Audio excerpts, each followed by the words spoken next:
Chapter 5. There were moments of waiting. The youth thought of the village street at home before the arrival of the circus parade on a day in the spring.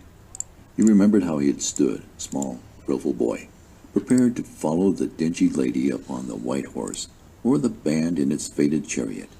He saw the yellow road, the lines of expectant people, and the sober houses. He particularly remembered an old fellow who used to sit upon a cracker box in front of the store and feigned to despise such expositions. 1,000 details of color and form surged in his mind.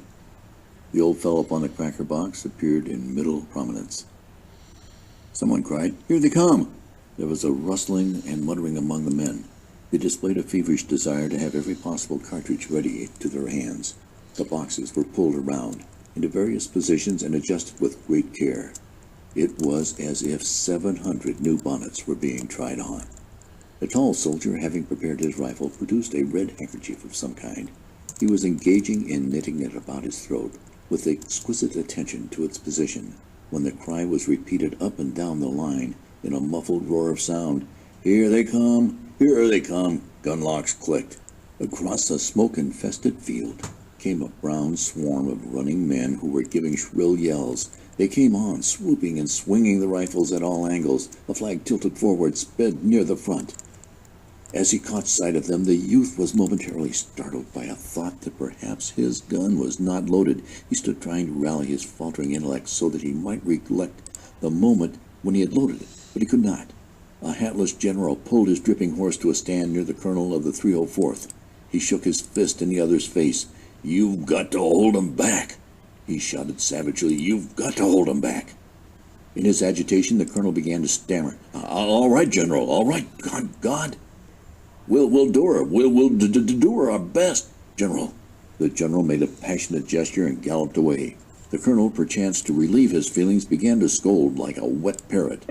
The youth, turning swiftly to make sure that the rear was unmolested, saw the commander regarding his men in a highly resentful manner, as if he regretted above everything his association with them. The man at the youth's elbow was muttering as if to himself, "Oh, we're in for it now. Oh, we're in for it now." The captain of the company had been pacing excitedly to and fro in the rear. He coaxed in schoolmistress fashion as to a congregation of boys with primers.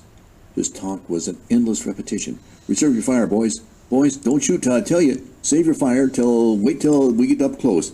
Don't be damn fools." Perspiration streamed down the youth's face, which was soiled like that of a weeping urchin. He frequently, with a nervous movement, wiped his eyes with his coat sleeve. His mouth was still a little way open. He got the one glance of the foe-swarming field in front of him, and instantly ceased to debate the question of his piece being loaded. Before he was ready to begin, before he had announced to himself that he was about to fight, he threw the obedient, well-balanced rifle into position and fired a first wild shot. Directly he was working at his weapon like an automatic affair. He suddenly lost concern for himself and forgot to look at a menacing fate. He became not a man, but a member. He felt that something of which he was a part, a regiment, an army, cause, or country, was in crisis. He was welded into a common personality which was dominated by a single desire. For some moments he could not flee, no more than a little finger could commit a revolution from a hand. If he had thought the regiment was about to be annihilated, perhaps, he could have amputated himself from it. But its noise gave him assurance. The regiment was like a firework that once ignited, proceeds superior to circumstances until its blazing vitality fades. It wheezed and banged with a mighty power. He pictured the ground before it as strewn with the discomfited. There was a consciousness always of the presence of his comrades about him. He felt the subtle battle brotherhood more potent even than the cause for which they were fighting. It was a mysterious fraternity born of the smoke and danger of death. He was at a task. He was like a carpenter who had made many boxes, making still another box, only there was furious haste in his movements. He, in his thought, was careening off other places, even as the carpenter who, as he works, whistles and thinks of his friend or his enemy, his home or a saloon. And these jolted dreams were never perfect to him afterward, but remained a mass of blurred shapes. Presently he began to feel the effects of the war atmosphere, blistering sweat, a sensation that his eyeballs were about to crack like hot stones. A burning roar filled his ears. Following this came a red rage. He developed an acute exasperation of a pestered animal, a well-meaning cow worried by dogs. He had a mad feeling against his rifle, which could only be used against one life at a time. He wished to rush forward and strangle with his fingers. He craved a power that would enable him to make a world-sweeping gesture and brush all back. His impotency appeared to him and made his rage to that of a driven beast.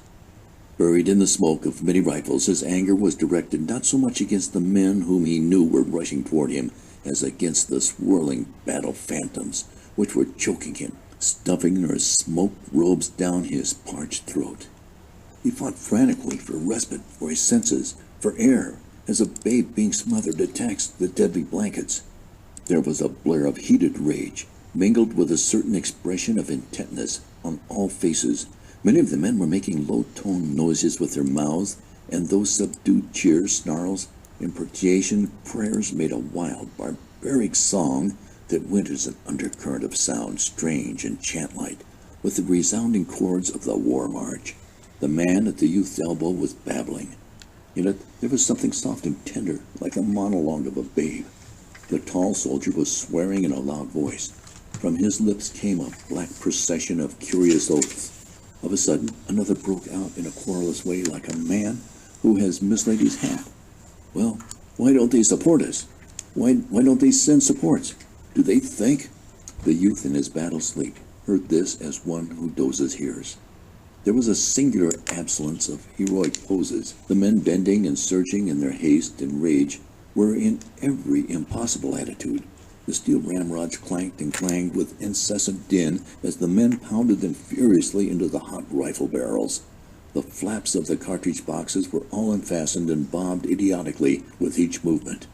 The rifles, once loaded, were jerked to the shoulder and fired without apparent aim into the smoke or at one of the blurred and shifting forms which upon the field before the regiment had been growing larger and larger, like puppets under a magician's hand. The officers, at their intervals rearward, neglected to stand in picturesque attitudes. They were bobbing to and fro, roaring directions and encouragement. The dimensions of their howls were extraordinary. They expanded their lungs with prodigal wills, and often they nearly stood upon their heads in their anxiety to observe the enemy on the other side of the tumbling smoke. The lieutenant of the youth company had encountered a soldier who had fled, screaming at the first volley of his comrades. Behind the lines, these two were acting a little isolated scene. The man was blubbering and staring with sheep-like eyes at the lieutenant, who had seized him by the collar and was pommeling him. He drove him back into the ranks with many blows. The soldier went mechanically, dully, with his animal-like eyes upon the officer. Perhaps there was to him a divinity expressed in the voice of the other, stern, hard, with no reflection of fear on it. He tried to reload his gun, but his shaking hands prevented. The lieutenant was obliged to assist him.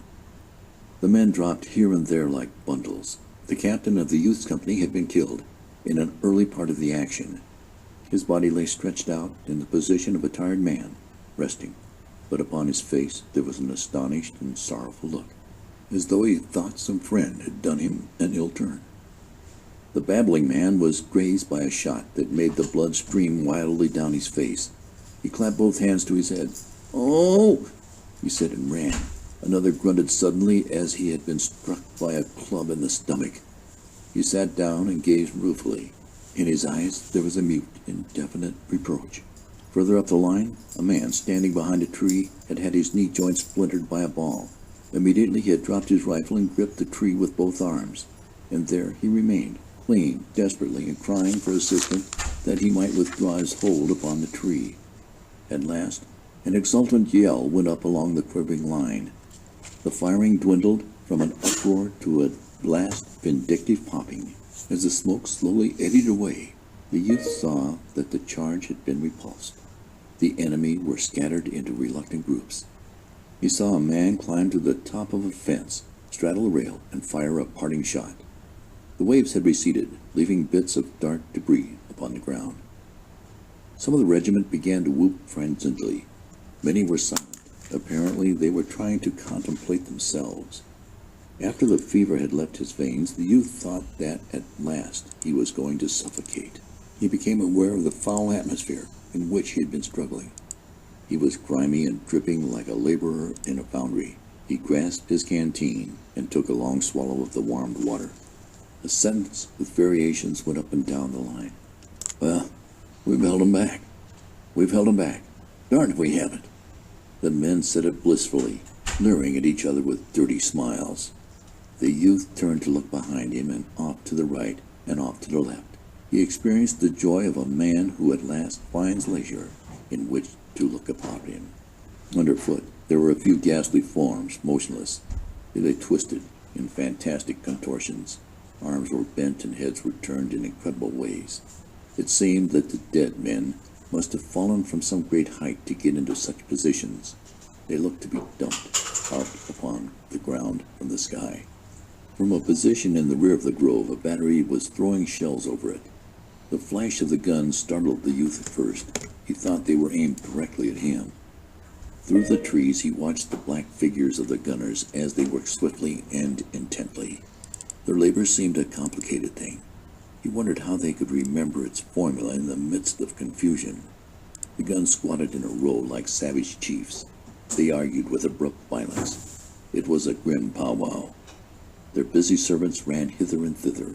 A small procession of wounded men were going drearily toward the rear. There was a flow of blood from the torn body of the brigade. To the right and to the left were the dark lines of other troops. Far in front, he thought, he could see lighter masses protruding in points from the forest. They were suggestive of unnumbered thousands. Once he saw a tiny battery go dashing along the line of the horizon. The tiny riders were beating their tiny horses. From a sloping hill came the sound of cheering and clashes. Smoke welled slowly through the leaves. Batteries were speaking with thunderous oratorical effect. Here and there were flags, the red and the stripes dominating. They splashed bits of warm color upon the dark lines of troops. The youth felt the old thrill at the sight of the emblem. They were like beautiful birds strangely undaunted in a storm. As he listened to the din from the hillside to a deep pulsating thunder that came from afar to the left, and to the lesser clamors which came from many directions, it occurred to him that they were fighting to over there, and over there, and over there. Therefore, he had supposed that all the battle was directly under his nose. As he gazed around him, the youth felt a flash of astonishment at the blue, pure sky and the sun gleamings on the trees and fields. It was surprising that nature had gone tranquilly on with her golden process in the midst of so much devilment. End of chapter 5.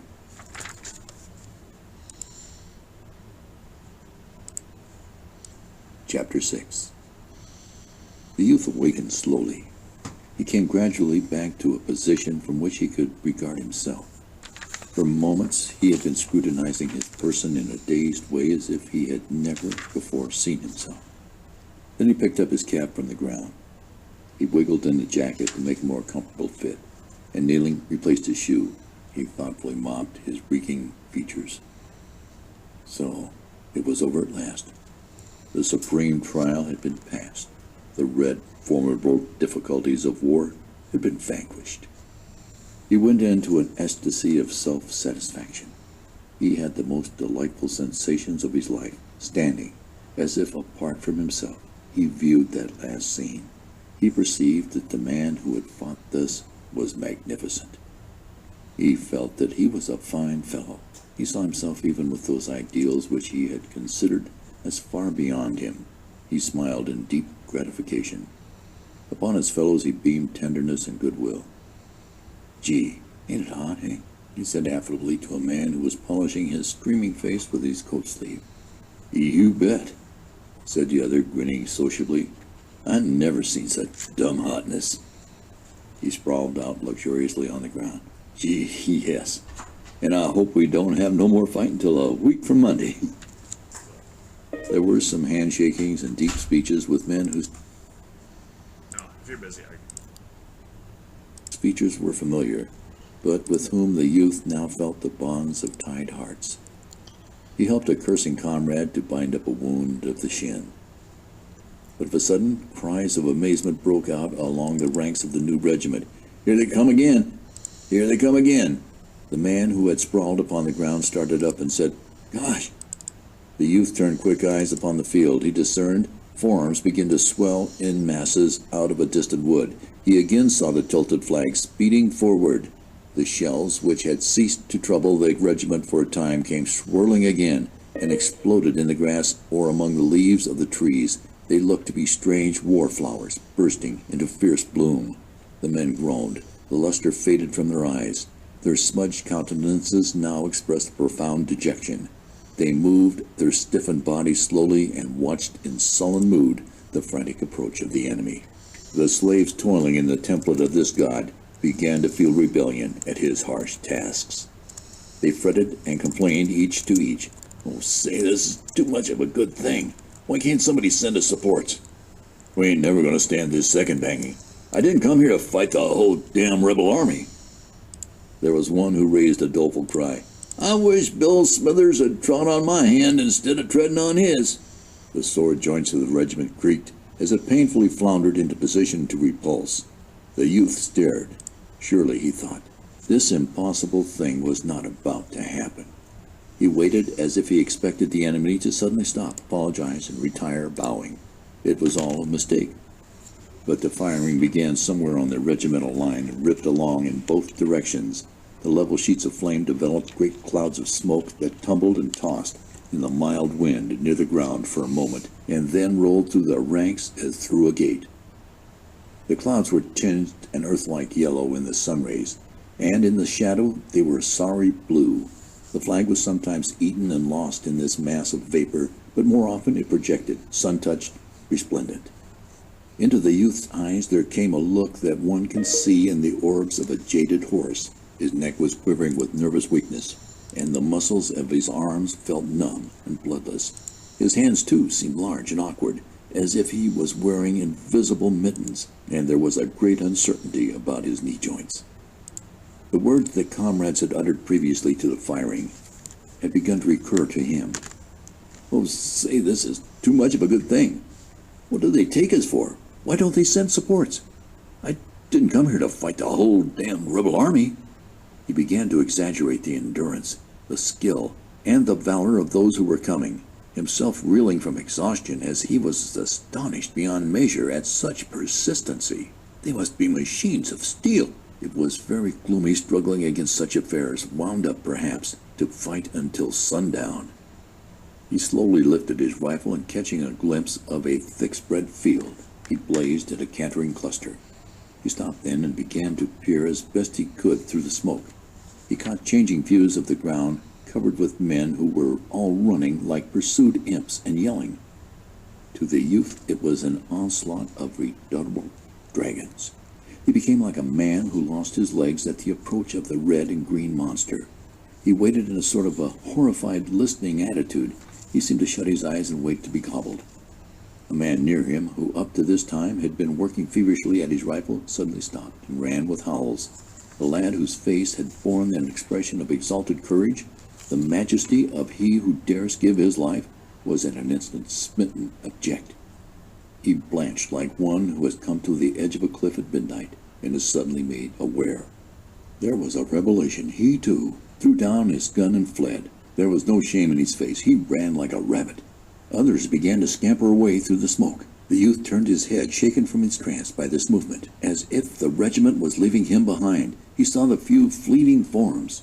He yelled then with fright and swung about. For a moment, in the great clamor, he was like a proverbial chicken. He lost the direction of safety. Destruction threatened him from all points.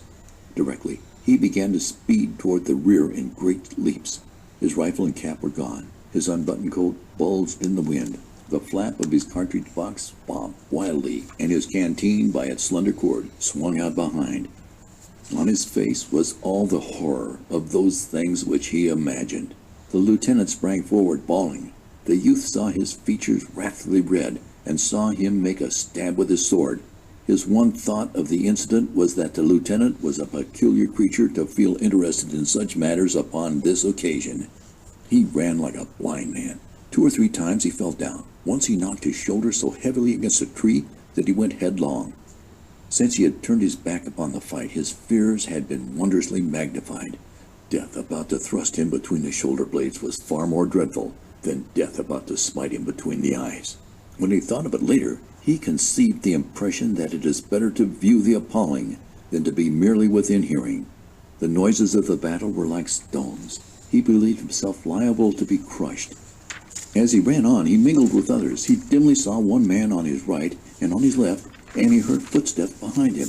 He thought that all the regiment was fleeing, pursued by these ominous crashes. In his flight, the sound of these following footsteps gave him his one meager relief. He felt vaguely that death must make a first choice of the men who were nearest. The initial morsels for the dragons would be then those who were following him. So he displayed the zeal of an insane sprinter in his purpose to keep them in the rear. There was a race. As he, leading, went across a little field, he found himself in a region of shells. They hurtled over his head with long, wild screams. As he listened, he imagined them to have rows of cruel teeth that grinned at him. Once, one lit before him, and the livid lightning of the explosion effectively barred the way in his chosen direction. He groveled on the ground, and then springing up, went careening off through some bushes. He experienced a thrill of amazement when he came within view of a battery in action. The men there seemed to be in conventional moods, altogether unaware of the impending annihilation. The battery was disputing with a distant antagonist, and the gunners were wrapped in admiration of their shooting. They were continually bending in coasting postures over the guns. They seemed to be patting them on the back and encouraging them with words. The guns, stolid and undaunted, spoke with dogged valor. The precise gunners were coolly enthusiastic. They lifted their eyes every chance to the smoke-wreathed hillock, from whence the hostile battery addressed them. The youth pitied them as he ran. Methodical idiots, machine-like fools. The refined joy of planting shells in the midst of the other battery's formation would appear a little thing when the infantry came swooping out of the woods. The face of a youthful rider, who was jerking his frantic horse with an abandon of temper he might display in a placid barnyard, was impressed deeply upon his mind. He knew that he looked upon a man who would presently be dead. Too, he felt a pity for the gun standing 6 good comrades, a bold row. He saw a brigade going to the relief of its pestered fellows. He scrambled upon a wee hill and watched it sweeping finely, keeping information in difficult places. The blue of the line was crusted with steel color, and the brilliant flags projected. Officers were shouting. This sight also filled him with wonder. The brigade was hurrying briskly to be gulped into the infernal mouth of the war god. What manner of men were they, anyhow? Ah, it was some wondrous breed. Or else they didn't comprehend, the fools. A furious order caused commotion in the artillery. An officer on a bounding horse made maniacal motions with his arms. The teams went swinging up from the rear. The guns were whirled about, and the battery scampered away. The cannon, with their noses poked slantingly at the ground, grunted and grumbled like stout men, brave but with objections to hurry. The youth went on, moderating his pace, since he had left the place of noises. Later, he came upon a general of division, seated upon a horse that pricked its ears in an interested way at the battle. There was a great gleaming of yellow and patent leather about the saddle and bridle. The quiet man astride looked mouse-colored upon such a splendid charger.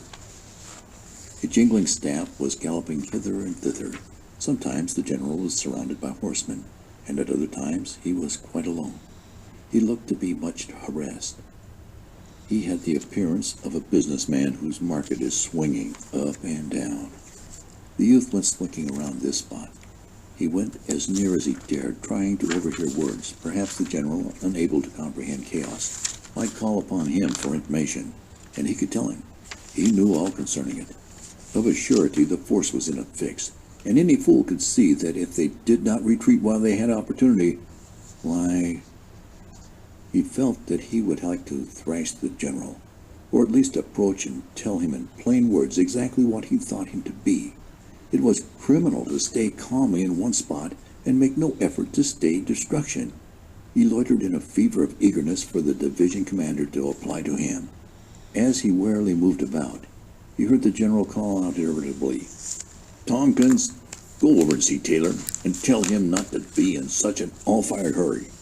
Tell him to halt his brigade in the edge of the woods. Tell him to detach a regiment. Say I think the center will break if we don't help out some. Tell him to hurry up." A slim youth on a fine chestnut horse caught those swift words from the mouth of his superior. He made his horse bound into a gallop, almost from a walk, in his haste to go upon his mission. There was a cloud of dust. A moment later, the youth saw the general bounce excitedly in his saddle. "Yes, by heavens, they have!" The officer leaned forward. His face was aflame with excitement. "Yes, by heaven, they've held him! They've held him!" He began to blithely roar at his staff. "We'll wallop 'em now! We'll wallop 'em now! We've got 'em sure!" He turned suddenly to an aide. "Here, you, Jones, quick, right after Tompkins. See Taylor. Tell him to go in everlastingly like blazes. Anything." As another officer sped his horse after the first messenger, the general beamed upon the earth like a sun. In his eyes was a desire to chant a paean. He kept repeating, "They've held 'em! By heavens!" His excitement made his horse plunge, and he merrily kicked and swore at it. He held a little carnival of joy on horseback. End of chapter 6.